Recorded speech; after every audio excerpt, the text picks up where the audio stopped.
Середина липня ми приїхали на дослідну гірську пасіку, де розташовані вулики Рута, восьмирамкові.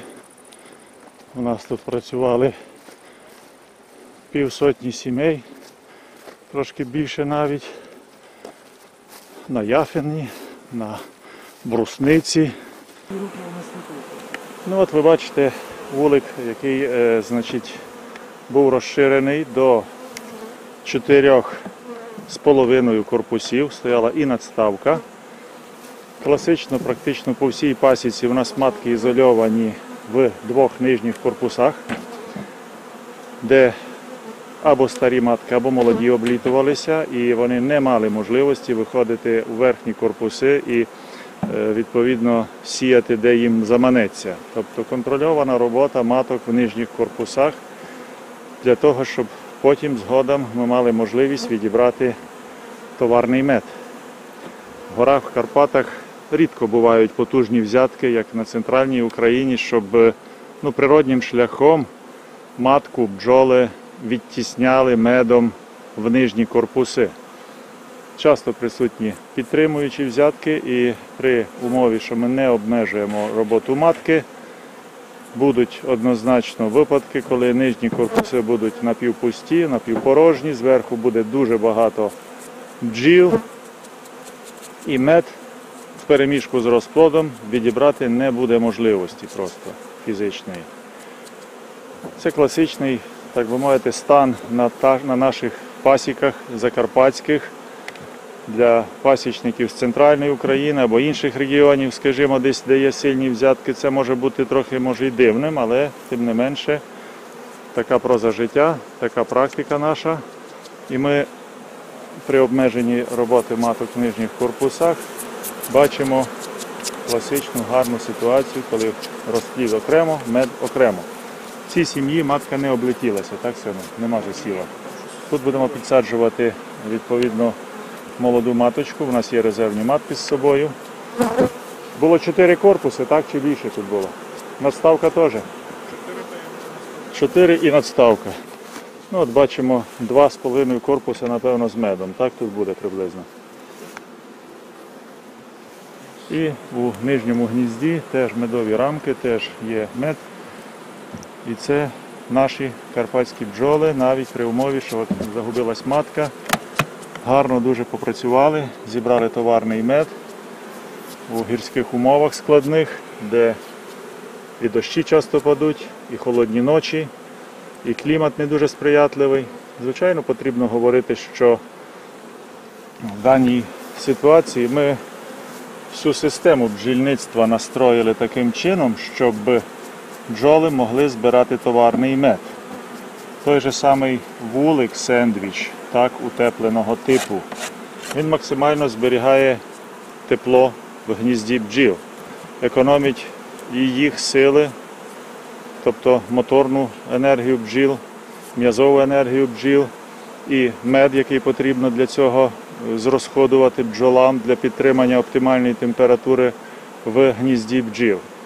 Вулик сендвіч трьохшаровий, середня стінка із доски тоненької вагоночки 12 мм, пінопласт 25 і відповідно зовнішня стінка з ДВП.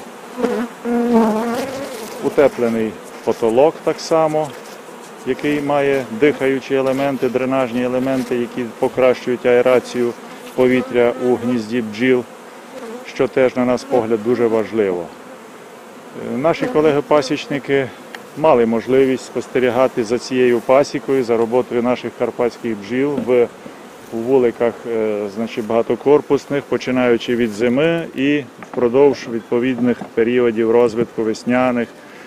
Ми демонстрували відео, як ми зимували нашу пасіку, як змінювали вентиляцію, режим вентиляції наших бджіл в зимовий період для того, щоб покращити стан зимівлі. Ну і наслідками наших старань і тої роботи, яку ми проводили всі початкові періоди, є оцей взяток меду, який фактично цього року, 19-го року, і є єдинственним взятком. Це ти контрольну рамку даєш, чи що то? Чи матка вверху була? Пішла вверху. То облетілася, пішла вверх, напевно. Знайшли розплід у верхньому корпусі. Планували, що вона піде вниз, а видно, вона залетіла все ж таки вниз і... От ти медові тоді всі забирай, а клади ці їхні рамки до комплекта, бо там меду всюди багато теж. Комплектуй гніздо. Внизу треба теж темні рамки буде додати їм, так, центральну частину. Всі забирай, всі геть від них. І тут такий дуже гарний корпус так само йде. І в нас тут бригада працює, зразу забираємо корпуси. Працює у нас така автоматична зміталка, яка не дратує бджіл, віничок із сорго. Хтось його може критикувати, реально це дуже зручна така пристрій, як на пасіці. Легко миється. О, будь ласка, які рамочки йдуть. Оце в гірських умовах, в багатокорпусній системі наші карпатські бджоли показують нормальний клас роботи. Шановні колеги, ми зараз продовжуємо роботу на пасіці, де дослідна форма вуликів на рамку рута. Робота за цілий день проведена досить об'ємна, різні були вже випадки. Зараз змушені зупинитися, взяти камеру в руки і дещо вам донести про те, як працюють бджоли все ж таки в багатокорпусних вуликах при умові, що матка потрапила в верхню частину над решіткою розділювальною. Так? І там, в принципі, є достатньо в неї місця, де вона може працювати, в природі є взяток, і відповідно за теорією вона мала б спускатися максимально вниз і працювати приближено до льотка, бджоли заливати зверху медом, відтісняти її, потім ці рамки медові легко відбирати, бо розплод внизу, мед зверху. Ну, теорія теорією, гарно воно все виглядає на бумазі. А на практиці хочу продемонструвати, як поводяться матки, як працюють бджоли в наших умовах Карпат. Можливо, десь в інших умовах це було б так насправді відбувалося, так? Де є потужний, сильний взяток, довготривалий, і матка змушена просто спускатися вниз, бо бджоли її реально відтісняють. Але ми працюємо тут в Карпатах і досліди закладуємо якраз для роботи з цією системою вуликів в наших умовах і оцінюємо можливості, доцільності їх використання в промислових масштабах. Тому нам важливий результат, чи воно працює, чи не працює. Шукали, матку над решіткою, бо в даному випадку облетілися дві матки. Одна матка залишилася в нижньому гнізді, і вона там реально працює. Над решіткою ми знайшли в корпусі розплід, який оглянули енну кількість разів, і потім вирішили віднести його на один із відводків і підсилити тим самим матку ми не знайшли. Піднялися на верхній корпус, він був достатньо важкий. І почали зараз його оглядати. І от хочу вам продемонструвати, що наша мамочка благополучно піднялася на самий верх і почала засівати ті рамки, які теоретично мали бути всі заповнені медом. Так? І ми теоретично не мали побачити там розплоду. І це сталося перш за все із-за того, що вона не була обмежена в роботі розділювальною решіткою, вона мала свободу пересування. В нижньому корпусі, чи в середньому нехай вже, ми знаходили такі самі майже рамки десь із медом, з розплодом. І ці рамки ми оглядали, намагаючись знайти матку. Продовжуємо цю роботу зараз вже у верхньому самому корпусі, так? І намагаємося її тут знайти, очевидно, вона тут і буде. Але де вже вона буде, там буде. Нас цікавить все ж таки, перш за все, саме те, як вона працює, де вона працювала, як вона, себе проявляла в роботі. І що з того у нас на кінець вийшло? Зрозуміло, що ми не дополучимо товарного меду. Зрозуміло, що цей мед ми втратили із-за того, що вона пішла вверх, і відібрати цей мед, дати його на відкачку буде нереально. Треба буде залишати повторно рамки з медом, з розплодом, щоб вийшов розплід, і десь потім відбирати і знову його забирати на центрифугування, на відбір. Сім'я миролюбива, спокійна. Хоча сьогодні зранку ми працювали з Торохоничем Романом у іншій стороні Міжгірського району, де бджоли були не дуже адекватні. М'яко кажучи, ми бігали по пасіці, щоб врятуватися трошки навіть від них. Знайшли ми матку, держи, будь ласка, добре. Так, от вона ходить, наша Онюка. Ходить. Ми її піймали, молоденьку маточку номер 2. Перша маточка номер 1 працює в нижньому гнізді. Другу маточку ми зараз мітимо і відповідно будемо переформатовувати наш вулик з таким розрахунком, щоб можна було все ж таки трошки мало я... Ай-яй-яй-яй. Фарба дуже сильно пішла. Бачите, що значить маркер. Тому резюме. В Карпатах працювати за класичними технологіями, теоріями високими не вийде насправді. Подібну картину ми вже бачили сьогодні в багатьох, ну не в багатьох, але десь може в 5-6 вуликах, напевно, в різній комплектації. Десь матка чуть-чуть лише прочервила вверху, десь трошки більше, так як тут ми бачимо.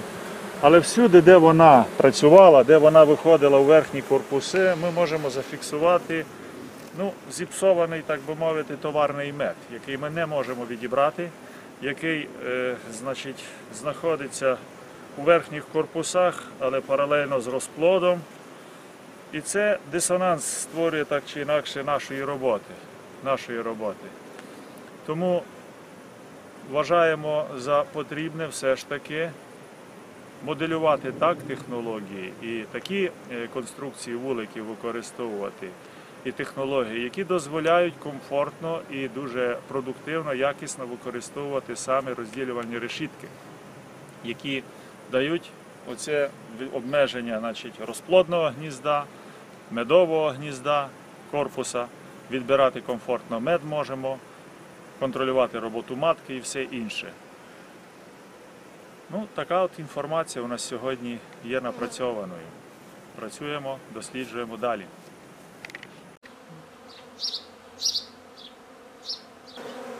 Приїхали після роботи з гірської пасіки на базове господарство торгової марки Мед Карпат. Вночі було доволі вже складно розвантажувати машину.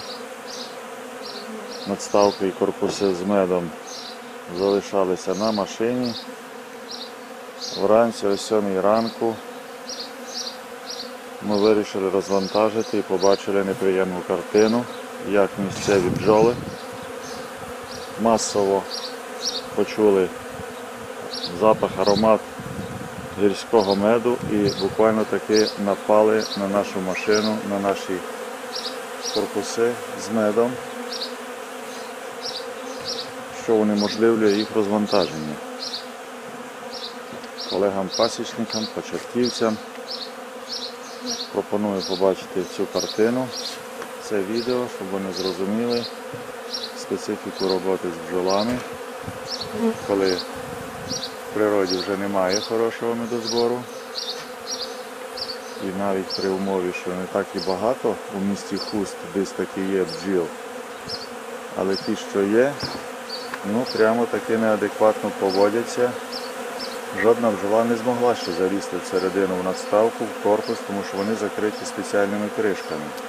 Але в той же час аромат меду, специфічний гірський мед, він їх дурманить і заставляє таки буквально силою намагатися залізти, пролізти до цього меду. Цілі рої буквально таких цих бджіл сидять на надставках, на корпусах. І це дуже сумна історія.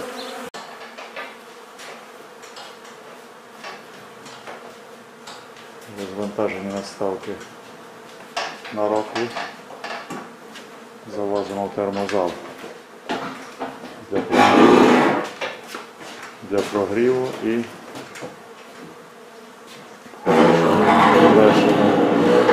подальшого центрифугування. Так виглядає наш цех. Приміщення невелике, але є всі умови для якісної роботи. Термозал. Прогрівається мед.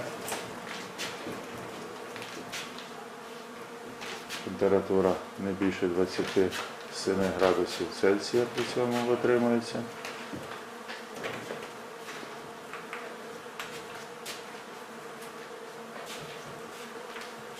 Облегшення значної роботи завдяки використання роклу.